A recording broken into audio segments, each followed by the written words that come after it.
Welcome to The Real and the Woo. I'm your host, Lauri Stern. Join me as I invite experts and friends to discuss a range of topics, from the factual and practical to the mystical and magical. Consider this your virtual happy hour filled with lively, authentic, and meaningful conversations meant to inform, inspire, and ignite your curiosity. Whether you are very real or super woo, this podcast is just for you.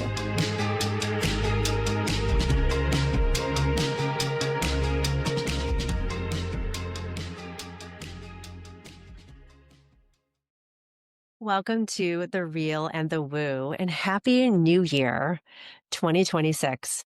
I've been away, been offline for a few weeks now, enjoying family time and time away. And as you can hear, I came back with a little kind of off, I call it, sinus infection, just from traveling. But all is well, and I wanted to get going with January because I've been producing a lot of newsletters. If you have not subscribed to my newsletters, I have already published 4 out of 5 in a 5-part series, all about the energies that we just left behind in 2025, Year of the Snake, and coming into the Year of the Fire Horse, 2026. So although that doesn't officially start till sometime in February, we're in the energy now. So if you're interested in learning more about that, head to my website, www.customdesignedwellness.com, and subscribe to my newsletter, and I'll send them out to you. Okay, so why am I here today? Well, before I do what I usually do in January, which will be coming up soon, and I'll get to that in a minute, I wanted to welcome back everybody from being away, if you went away. Welcome you to this new year, for however it's begun for you. And that's really why I wanted to come on and talk about the energy right now. So although I'm putting this out today, you can really listen to this anytime this entire year. This episode is especially for you if you're interested in how to navigate the start of not just this year, but any new year. So I want to talk about how you begin in general. There's something I know to be true personally and professionally. How you enter any starting gate determines everything about how you're going to run that race ahead, right? So I'm using analogies and metaphors about horses for these topics of conversation because we're entering the Year of the Fire Horse. And anybody who knows me knows I love a really good metaphor. So stick with me on the horse stuff, whether you're a fan of horses or not. So we're not just entering this new year, like I said, we're entering a new 9-year cycle numerologically. 2025 was a 9-year. If you add those digits up, it's 9, which is a wrapping up, a completion. Like I said, we went through the Year of the Snake. So we were asked to shed skins and release what no longer serves us or works for us, but also in that same way, keep what does.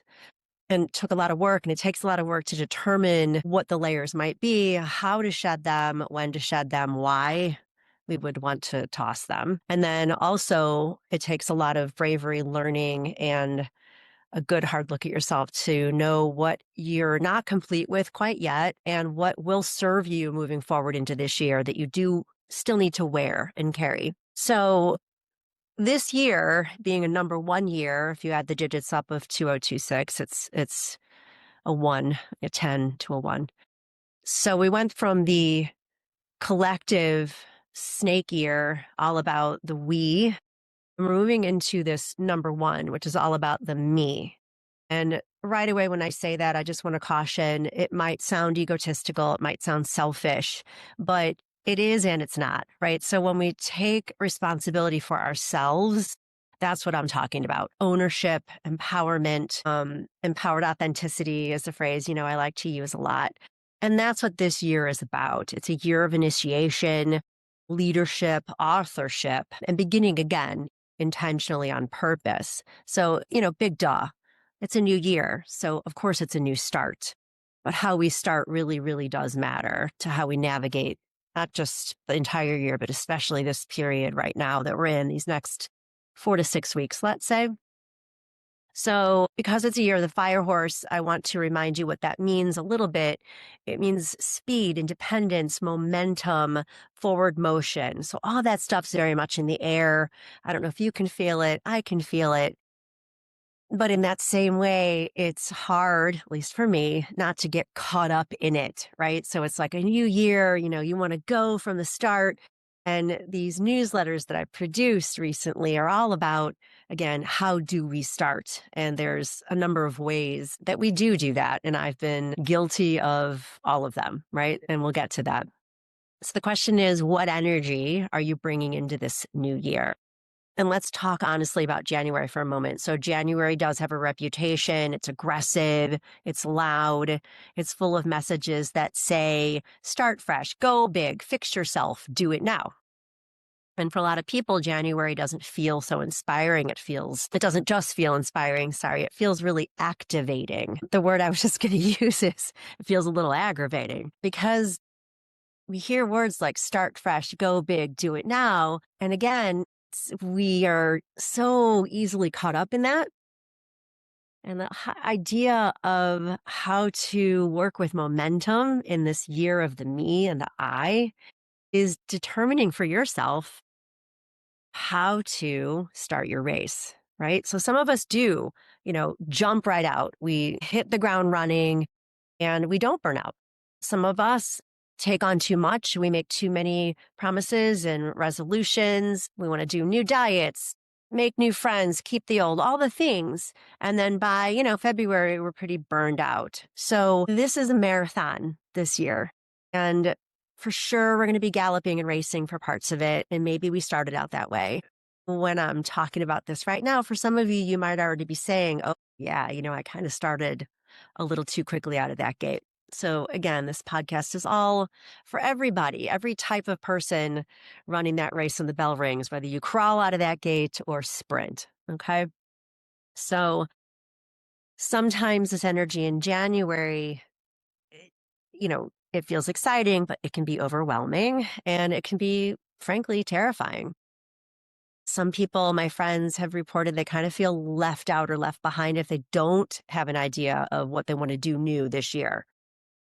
Not everybody has to do something new just because it's a new year. If it ain't broken, don't fix it. But if you're wondering why you might not feel so great from one year to the next, there's ways to get in touch with how you're out of alignment and then hopefully get back into it.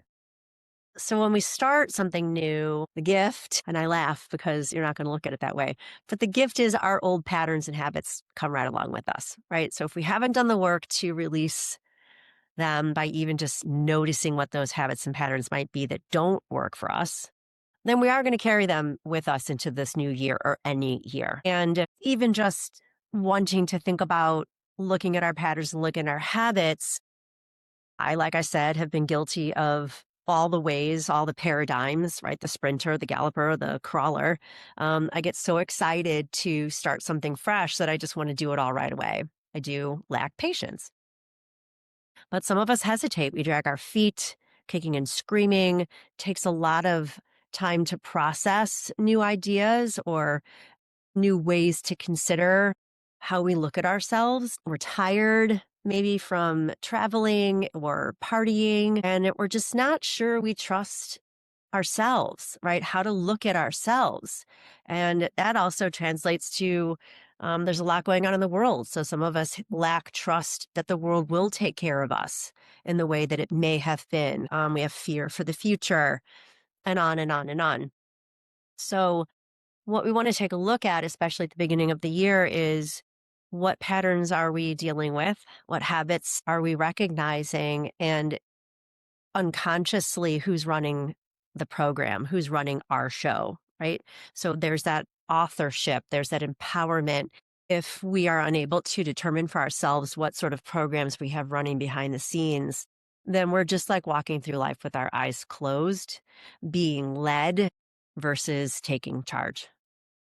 Okay. So you need to determine, again, the starting bell rang on January 1st or the 31st, however you look at it. And if you didn't know, you had a decision right there on what pace actually is going to work for you. to run this race this year and why this transition matters.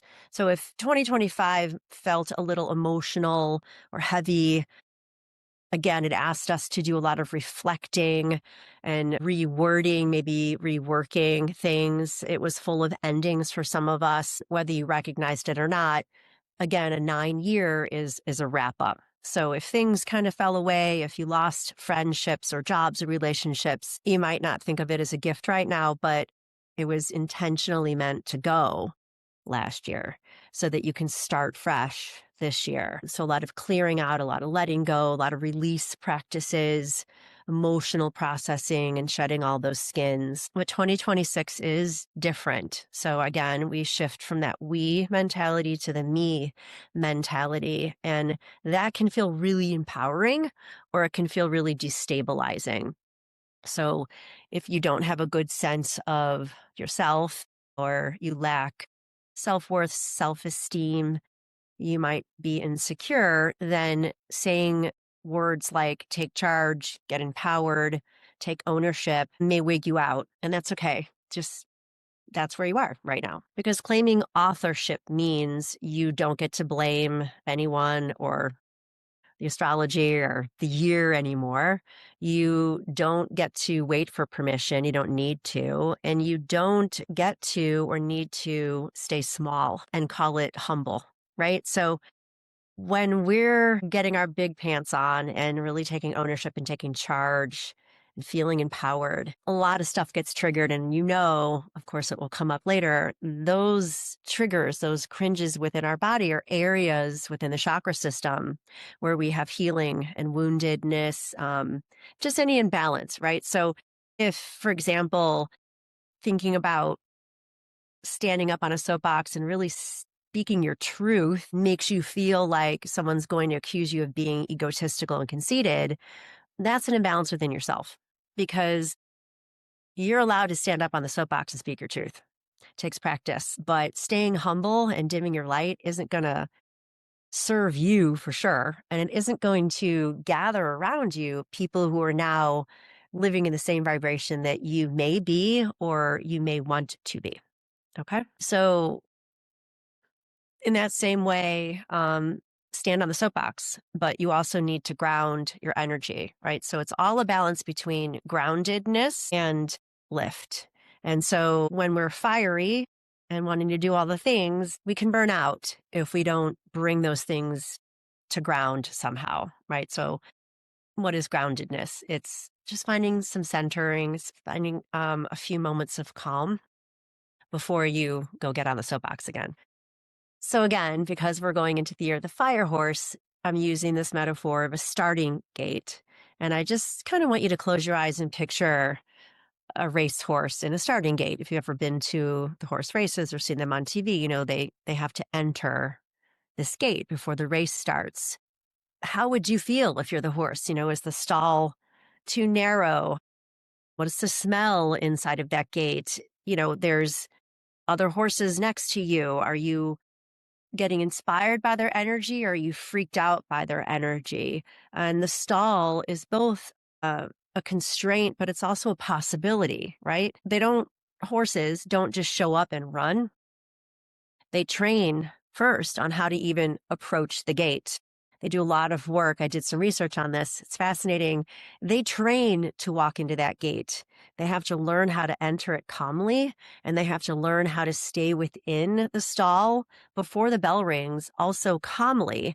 And if they cannot wait and they start to wig out, then they're removed from the gate and they train all over again until that's a pattern that's built in, how do they just wait for the bell to ring? Okay. So we are meant to learn how to enter this gate of this new year and any new year and also any new experience without panicking. And again, that might feel unfamiliar to some of us. And it takes practice. So that retraining of how we enter the beginning of something, how we start the beginning of something, we might need to retrain ourselves for a little while to get comfortable with the waiting. Because especially when we want to start new patterns, start new programs, start with aligning in ways that make us feel better about ourselves and the world around us, we have to learn patience, and just take our time. So if we get in that gate as the horse and we're expending a lot of energy, um, then we're going to get exhausted before the bell even rings. So just notice again how you're starting. Are you already in a frenzied state? Are you worried? Are you fearful? Are you super excited? Because that can burn us out too. And how can you bring yourself back to a manageable energy level that will sustain your starting gate persona so that you can choose how to begin the race? Okay.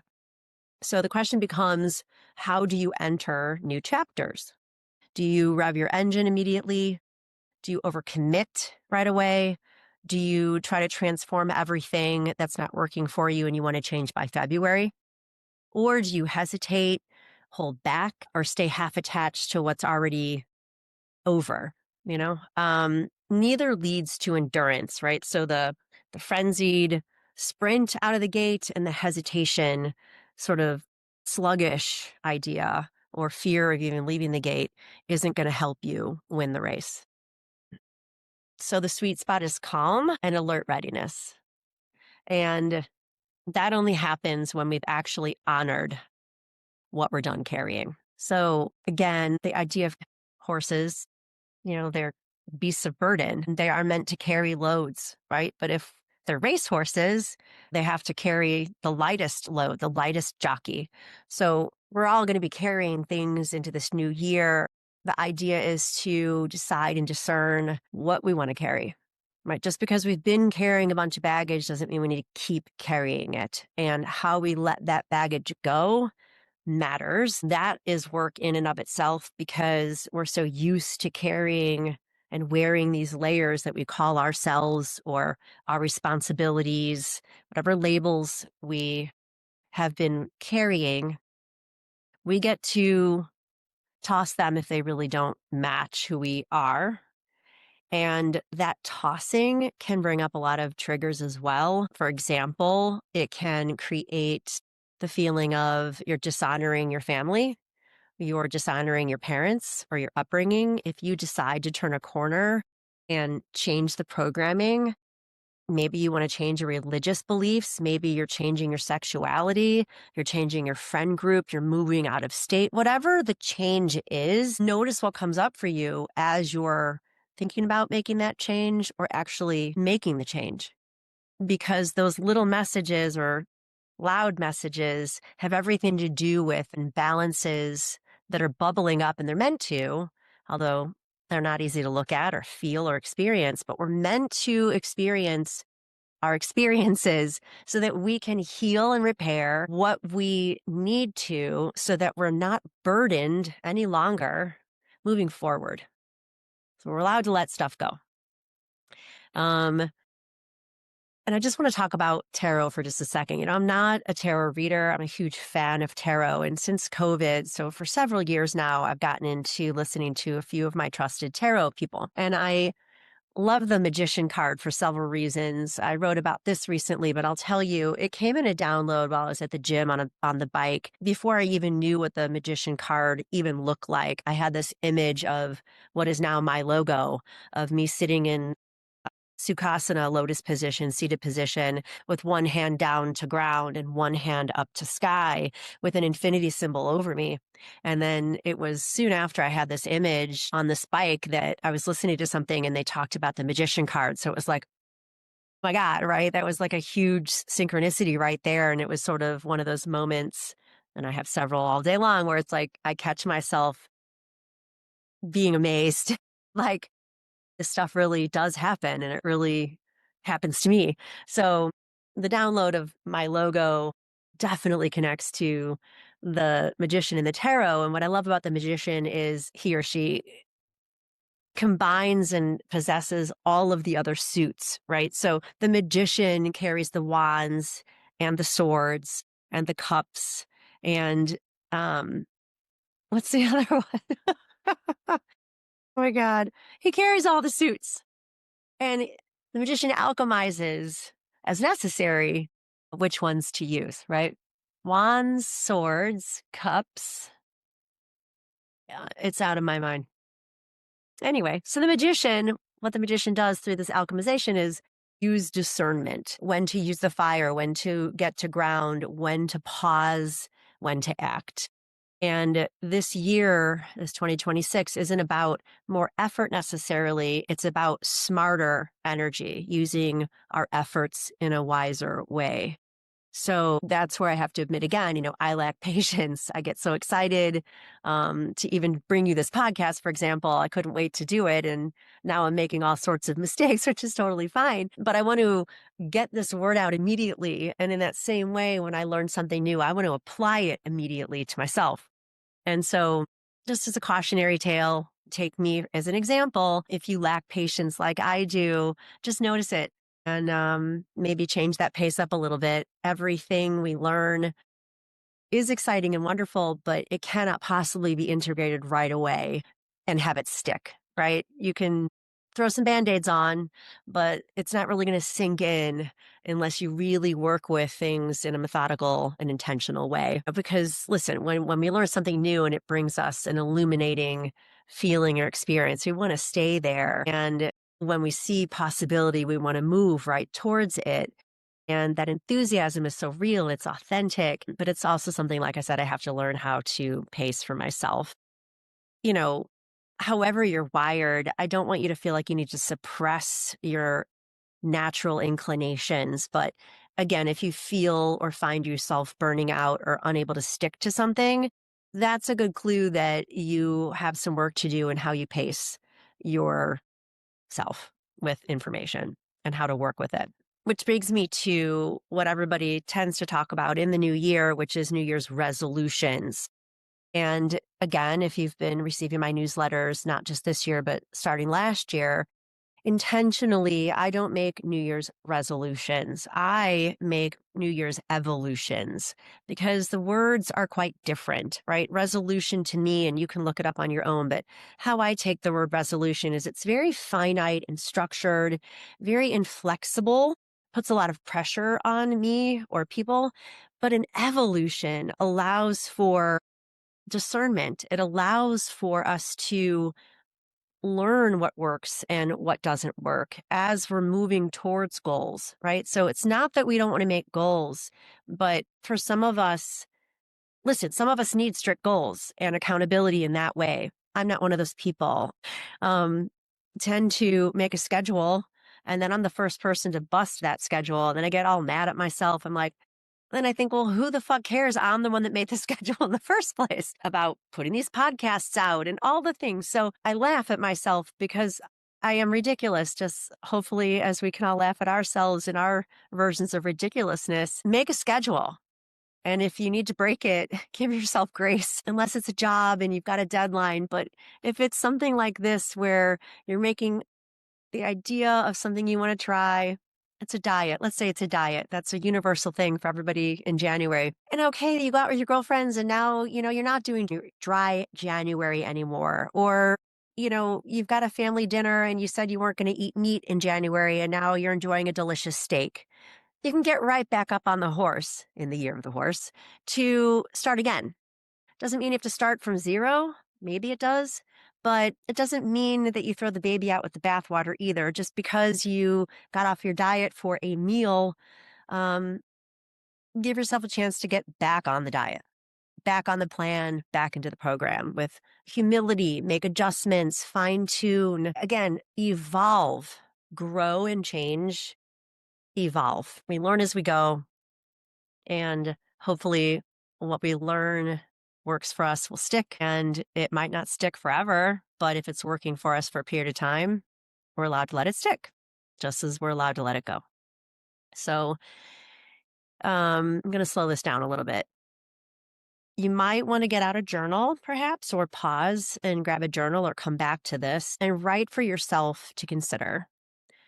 How do I usually start new chapters? And then another question could be, what pace am I defaulting to right now? Another question, what's driving that pace? Is it excitement, fear, comparison, old programming? And then I'd like you to write down, what would a sustainable version of success look like for me this month? And a final question to consider, what do I actually want to carry forward?